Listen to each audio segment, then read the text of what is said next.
in Gush Etzion in the West Bank, a car-ramming terror attack. 2 teenage victims rushed to the hospital. Police calling this an act of terror. And the car rammer was shot by an off-duty police officer who witnessed the attack and opened fire. Let's go live now to I-24 News correspondent Yoav Borowitz, who has just arrived to the scene. Yoav, what's the latest? Well, Jeff, we're here at the scene. You can still see behind me the bus stop, and you can see the car flipped. The car of the assailant just flipped just behind this bus stop. You can see how close that is. A short while ago, he was shot to death after car ramming 2 Israeli teens who are living here in El-Azhar, the community of El-Azhar. People on the ground are telling me, people that are their friends telling me it was a brother and a sister. It's not official yet. The brother is critically wounded, is wounded in his head. He's now on life support in a hospital, and the sister is in the trauma department in the hospital. She's also seriously wounded. Just an horrific car ramming attack here in El-Azhar community in the West Bank just a short while ago, Jeff. Tell us more about this area where you're standing. Is it common to be concerned about car ramming terror attacks? Is this an area that sees that kind of violence?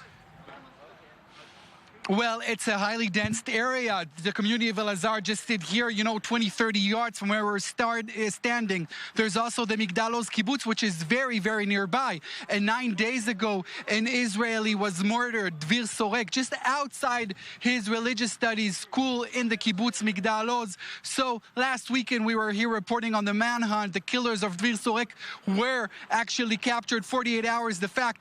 But as you mentioned here before, the assailant here who attacked with an Israeli license plate car, which is quite unbelievable because most attacks take place with Palestinian white plate cars, but this was with an Israeli car. We still don't know whether the assailant was an Israeli or a Palestinian, but his body, we could have seen here, his body was removed just about 5-10 minutes ago after he was shot by the Israeli police officer who was off duty, came out of his car. The assailant tried to run away, but he shot at him and killed him, so he is already removed from the scene. Yeah. A lot of security forces here, a lot of media, a lot of people that are very, very angry with what happened. And it's quite dramatic here, Jeff, because we see a lot of Palestinian cars just here next to us with Israeli cars. This area at the moment is just extremely heated and dangerous. Yoav, minutes ago, Hamas commended the terror attack. Hamas said this is retribution for recent changes to the status quo on the Temple Mount, recent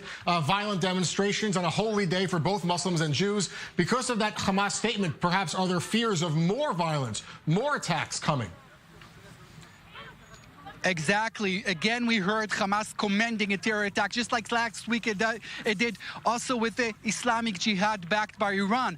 But let's not forget, Jeff, very important, that those attacks are not organized by Hamas or by any other terror organizations. There are lone wolf attacks. Therefore, it makes it so difficult to stop those attacks. Also yesterday in Jerusalem's Old City, a lone wolf attack by 2 Palestinian teens trying to stab soldiers. So those attacks, it was also a solo attack last week in Migdalos, and also today we don't even know if the assailant was a Palestinian or Israeli. So Hamas is indeed commending those attacks and asking for more attacks, but those attacks are self-initiated, therefore very, very difficult to prevent. Doesn't matter how Israeli security forces are really boosting their presence in this area, Jeff.